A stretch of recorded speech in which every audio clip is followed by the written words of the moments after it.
Mark Rogers TV, the voice of college football, meaning, of course, I've got a voice. You've got a voice as the viewer with your comments, questions, and your discussion and debate. And we bring on the voice of some of the best media contributors you'll find, including Kurt Weiler from Knoll Sports. Joining us for the first time, Kurt. We appreciate you jumping on board here.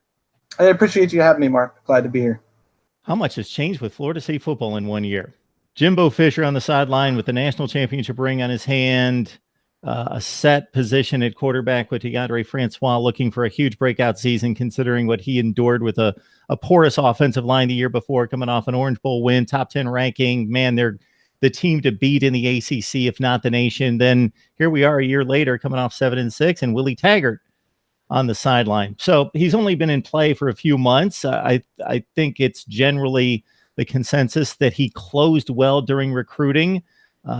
Not just focusing on recruiting, but just the approach of Willie Taggart and the demeanor. Your thoughts about how he's leading this program at this point? Of course, they haven't hit the field, but the Willie Taggart approach. I tell you, he was either prepped on some things to kind of say in his opening press conference, or just kind of was in touch with what needed to be said, because there were many things said from the moment he kind of stepped on campus and had his introductory press conference back in December.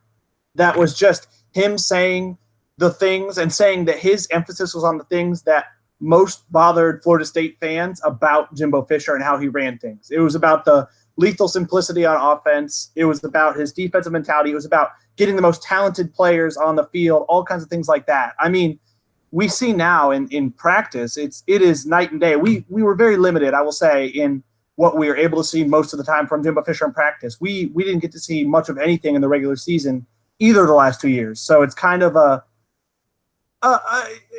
what our sample size from comparing there is small. And we saw in the entirety of Willie Taggart's first 2 spring practices, they were open to the fans as well, which is something that's never happened during the spring. But now we'll see again, like we did most of the time, a very limited portion. But from what we've seen versus what we saw, it's absolutely positively night and day. It goes from the only sounds you're hearing are the sounds of raised voices and unhappy coaches and all kinds of things like this. And I mean, it felt like players were almost afraid to make a mistake and try to really put themselves out there out of fear of making a mistake and getting the wrath of any number of coaches on that field. To now there's music blaring through speakers anywhere from, I mean, it's a playlist that is put together by the players, which ranges from 90s rap to current country to classic rock. It's all over the place. And it's, the energy they get off that, the energy they get off really like that fun is encouraged in these practice settings. We've seen drills where they kind of compete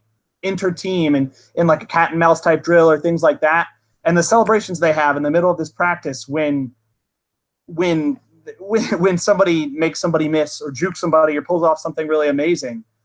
You've seen on social media so many people talking about saying the players taking to social media to kind of say, this is what it's supposed to feel like. This is what I came to Florida State to be a part of. And I mean, it's amazing really how quickly this team seems to have completely forgotten and moved on from it. I mean, a top 5 coach in college football, you would say, like Jimbo Fisher. You know, it really appears as though, unless you've got the name Nick Saban or Urban Meyer, and to a lesser extent Jimbo Fisher, and can flash the championship rings and say, this is the way we do it old school, you listen to me, and this is the program. And I don't really, I don't want to say build relationships with players, because that would be shortchanging those coaches, but don't get into the locker room feel and do the dances and do the Dabo Sweeney type things that we've associated with him and the new style and the new approach. It's appears to be very difficult to win at this level unless you're going to be more of a player's coach in that regard. And Willie Taggart obviously knows better than we do what inspires players.